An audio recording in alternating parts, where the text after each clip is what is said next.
Life is short. Cliché, right? But the idea of time being linear, leading to deterioration and death, is law in this world, to most. In some spiritual and scientific circles, however, the concept of time is an illusion, although a scientist I knew once debunked this theory and said, it's not true. Time is not an illusion because it's not an illusion, period. Exemplifying an age-old conflict between quantum physicists and theorists, the latter, in my opinion, having little to no vision.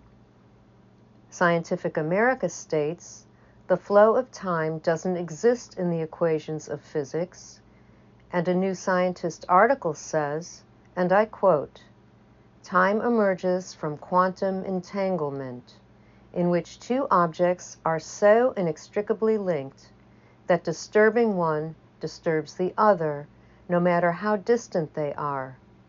Mind-bending. But this idea of cause and effect would appear to involve time, so I see why a mistaken concept of time could emerge from this theory. But what if there is such a thing as time, and it's cyclic? Not a line, but a circle, which is just a thought, and I'm not saying it is.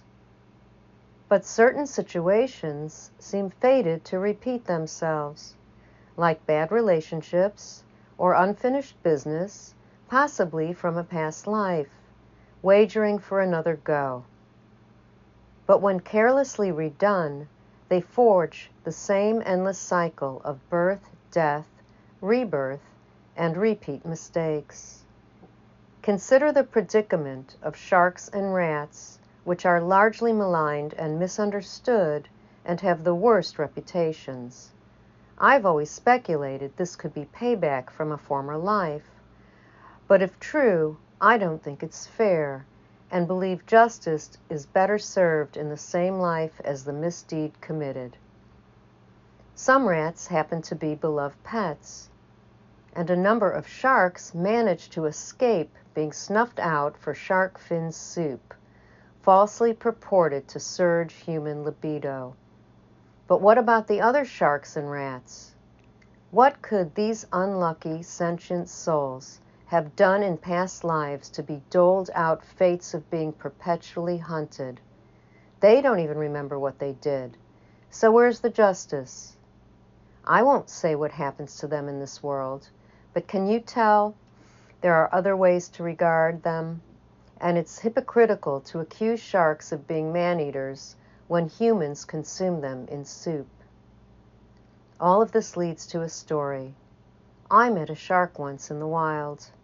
An encounter precipitated by my getting lost at sea alone while snorkeling, although this particular location wasn't where we met. When I finally made it back to the boat, which is another story, bearing mention I'm glad I had a life jacket, the next stop after snorkeling was swimming with the sharks. And believe you me, I wasn't about to get in the water with them after my previous misfortune at sea.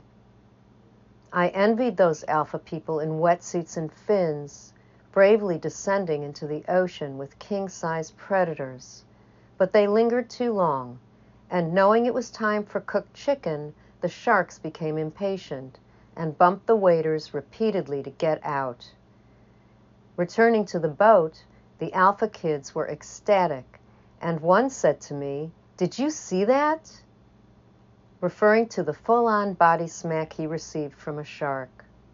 I did see it and said, "Yeah," still dazed and dehydrated from swallowing so much salt water during my snorkeling escapade. When a crewman opened the stern hatch, I knew something special was about to happen, and I yearned for an experience like the others had. I sidled over there and sat next to him, when suddenly a humongous head appeared from the ocean depths, almost as wide as the boat, and inches from my sternum. I couldn't believe it. In my stupor, I gazed at the shark, thinking I'd never seen a creature so beautiful nor gigantic right in front of me, so close, with magnified pinhead bumps on its blue-gray rubber-like hide, and a wide mouth full of teeth, which carefully picked chicken bits from the man's hand like a kitten, or a grateful squirrel being fed a nut. Mind you, this wasn't a harmless nurse shark, but an apex predator, a tiger, I think. And later I witnessed a shiver of them churn the sea like a blender as their gaping jaws gnashed for leftover chicken thrown overboard. My friendly shark was jumbled in there somewhere without a mark nor color to distinguish him, but he deserves to have a name, so I'll call him Henry.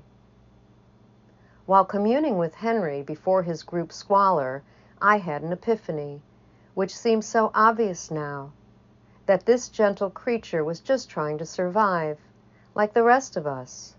I spoke out loud, "How beautiful," wanting so badly to touch him, and snapped out of my trance as the crewman next to me turned from feeding Henry and said, "That's right.